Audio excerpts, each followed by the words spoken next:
Bonjour et bienvenue sur Éducation Voyageuse. Alors aujourd'hui on va parler de la didactique du plurilinguisme. Mais avant de commencer, si tu n'es pas encore abonné à ma chaîne, je t'invite à le faire. Tu peux aussi activer la cloche pour recevoir les notifications des vidéos que je publie. Tu peux aussi me suivre ou me contacter sur Instagram. Et sache aussi que j'ai un site internet sur lequel tu peux retrouver des témoignages de profs dans le monde, des ressources, des formations. Voilà, donc n'hésite pas à aller faire un tour. Alors, la didactique du plurilinguisme.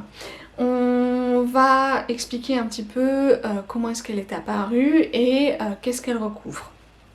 Donc, on va commencer avec la notion du bilinguisme. Historiquement, on pensait qu'un bilingue c'était un double monolingue. J'ai fait en détail comment a évolué la conception du bilinguisme. C'était ma première vidéo sur cette chaîne. N'hésite pas à aller faire un tour si tu veux avoir les références et voir un petit peu comment la recherche a évolué. Et donc on pensait que le bilingue il maîtrisait ses langues de façon, enfin ses systèmes linguistiques de façon séparée, de façon hermétique, et ne faisait jamais de pont entre les deux. Donc on a fait la même chose pour l'enseignement des langues, on les a enseignées de façon séparée, totalement hermétique, et on n'a jamais fait de lien entre les deux. Bon, cette conception du bilinguisme, elle a un petit peu évolué. Avec le temps, on s'est rendu compte qu'en fait un bilingue c'était pas un double monolingue, mais que le bilinguisme c'était quelque chose de dynamique et que les systèmes linguistiques étaient interconnectés, qu'on développait des compétences qui étaient liées entre les langues, entre les cultures qu'on pouvait côtoyer. Et on a vu apparaître cette notion de plurilinguisme et cette compétence pluriculturelle et plurilingue a fait son apparition en fin des années 90, en 1997, dans les études préalables au CECRL qui se faisait dans un contexte où en fait on voulait pas succomber à l'idée que les Européens devraient parler une langue commune, mais on voulait plutôt préserver la diversité linguistique. Et donc on a vu apparaître certains principes qui disqualifier totalement le parfait bilingue, donc l'idée qu'on parlait parfaitement deux langues voulait dire qu'on était monolingue, et on a fait plutôt renforcer les liens entre les dimensions linguistiques, culturelles, et on est entré dans une logique plurilingue et non plus binaire. En 2001, vous le savez, le CECRL a été publié, et donc là, la compétence plurilingue et pluriculturelle, on en a eu une définition. Donc, vous y êtes habitués, je vais prendre mon petit carnet noir et je vais vous donner la définition qu'on retrouve dans le CECRL. Donc, on désignera par compétence plurilingue et pluriculturelle la compétence à communiquer langagièrement et à interagir culturellement possédée par un locuteur qui maîtrise à des degrés divers plusieurs langues et à des degrés divers l'expérience de plusieurs cultures tout en étant à même de gérer l'ensemble de ce capital langagier et culturel. L'option majeure est de considérer qu'il n'y a pas superposition ou juxtaposition de compétences, toujours distinctes, mais bien existence d'une compétence plurilingue, d'une compétence plurielle, complexe, voire composite et hétérogène, qui inclut des compétences singulières, voire partielles, mais qui est une en tant que répertoire disponible pour l'acteur social concerné. Donc, on voit bien apparaître l'idée que c'est ok qu'il y a un déséquilibre entre les langues et les cultures de quelqu'un. Que le bilinguisme n'est pas forcément totalement équilibré. On parle de bilinguisme, on parlait de biculturalisme aussi.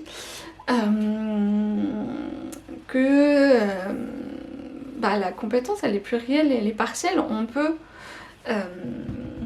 maîtriser certaines compétences et pas d'autres. On peut être plus ou moins doué, ou en tout cas ne vouloir peut-être travailler que certaines activités langagières et pas toutes.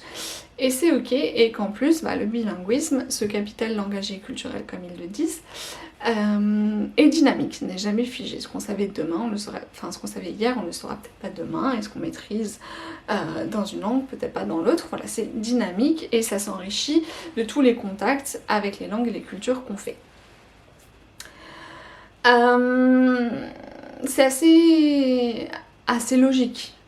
Vous qui avez été sûrement scolarisé, vous avez sûrement appris des langues étrangères, vous vous êtes sûrement retrouvé dans un cours d'espagnol à parler en anglais, et si vous avez fait du latin et que vous vous mettez à apprendre de l'allemand, vous faites le lien automatiquement en vous disant « Ah, c'est comme le latin, il y a des déclinaisons ». Si vous apprenez l'espagnol, vous vous dites peut-être par exemple, le pluriel des noms prend un S comme en français et comme en anglais. Voilà, on va faire des liens entre nos langues, on va faire des liens entre les cultures qu'on côtoie. C'est totalement logique, naturel, c'est comme ça qu'on fonctionne quand on est plurilingue. Donc voilà, le CECRL, il a défini ce qu'était la compétence plurilingue et pluriculturelle, donc on voit dans la recherche apparaître des définitions et des recherches autour de la didactique du plurilinguisme. On va s'intéresser aujourd'hui sur les écrits, les recherches de deux auteurs qui ont largement contribué à la didactique du plurilinguisme. Il s'agit de Michel Candelier, je vous mets sa photo là, comme ça vous avez une idée, j'aime bien mettre un visage sur les noms, et Véronique Castellotti. Michel Candelier il définit assez simplement la didactique du plurilinguisme en disant c'est une didactique qui vise à favoriser l'acquisition du plurilinguisme. Assez logique, assez concis. Dans cette didactique du plurilinguisme, on retrouve des approches qu'on appelle plurielles. Donc ces approches plurielles des langues et des cultures, ce sont des approches qui mettent en œuvre de façon très concrète des activités d'enseignement et d'apprentissage qui font appel ou qui mettent en œuvre plusieurs variétés linguistiques à la fois. Et donc on retrouve 4 approches plurielles des langues et des cultures. La première, il n'y a pas d'ordre, hein, mais la première que je vous présente ici, c'est l'éveil aux langues. Je vais faire pour ces 4 approches plurielles des vidéos plus en détail, vraiment pour vous présenter ces 4 approches plurielles. Donc là, dans cette vidéo, ça va être assez succinct. On a en premier ici l'éveil aux langues. Donc l'éveil aux langues, c'est souvent un enseignement qui est plutôt réservé ou plutôt fait pour les jeunes enfants. Et on dit qu'il y a éveil aux langues lorsqu'une part des activités porte sur des langues que l'école n'a pas l'ambition d'enseigner. Par exemple, on va essayer d'éveiller à la diversité linguistique, à la réflexion autour des langues, aux sonorités de diverses langues. Enfin, voilà. Ça découle d'un mouvement qui s'appelait Language Awareness de Eric Hawkins, et on traduit en anglais, et pour les anglophones, il y a une petite subtilité, on traduit l'éveil aux langues comme awakening to languages, c'est vraiment l'idée d'éveiller aux langues. Voilà pour l'éveil aux langues. Donc il y a aussi ensuite par exemple l'intercompréhension. Donc l'intercompréhension à la base c'est une façon de communiquer où chacun parle dans sa langue et comprend celle de l'autre. Ça marche en général très bien quand ce sont des langues parentes, des langues voisines. Et donc l'intercompréhension dans la didactique du plurilinguisme, c'est l'idée d'enseigner de façon à favoriser cette intercompréhension, notamment par la mise en place de stratégies. J'ai fait une vidéo très détaillée sur l'intercompréhension qui vous explique tout ça et qui vous aide même si vous voulez essayer de mettre un peu d'activité autour de l'intercompréhension dans vos cours. Donc n'hésitez pas à aller la voir. On a aussi, comme troisième approche plurielle ici, on a la didactique intégrée des langues et l'enseignement bilingue. La didactique intégrée des langues, c'est l'idée de faire des liens entre les langues qui sont enseignées dans un cursus scolaire, en partant du plus connu vers le moins connu. Donc par exemple, on s'appuie sur la langue de scolarisation pour enseigner la langue étrangère 1, et on s'appuie sur la LV1 pour enseigner la LV2 par exemple. L'enseignement bilingue, ça peut être aussi autour de d'enseignement de DNL, discipline non linguistique, en langue étrangère. Par exemple, l'histoire en anglais, l'espagnol en SVT, voilà. Donc là, pareil, je ferai une autre vidéo, je vous la mettrai ici.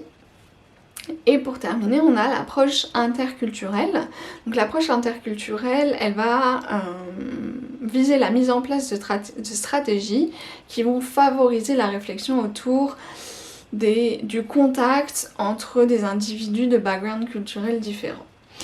Et aussi l'idée de s'appuyer sur des phénomènes culturels qu'on connaît pour essayer d'en comprendre d'autres. Voilà pour les 4 approches plurielles. Sachez qu'il y a un cadre de référence pour les approches plurielles qui a été créé, le CARAP, qui fournit des descripteurs, compétences visées, un guide d'auto-formation, des ressources autour de ces approches. Si ça vous intéresse, n'hésitez pas à aller voir. Donc voilà pour ce qui est de la didactique du plurilinguisme. Dans cette vidéo, je parle de la didactique du plurilinguisme. Il y a un débat autour des chercheurs ou des réflexions qui ont été menées sur savoir si on parlait des didactiques ou de la didactique. Je ne suis pas rentrée dans ce détail-là, mais sachez qu'on peut se poser la question. Ici, j'ai préféré développer les 4 approches plurielles qui relèvent de la didactique du plurilinguisme. Donc n'hésitez pas à aller voir les autres vidéos de la playlist. Si vous avez des commentaires, n'hésitez pas à les poster, je serai ravie de vous lire. Je vous dis merci et à bientôt.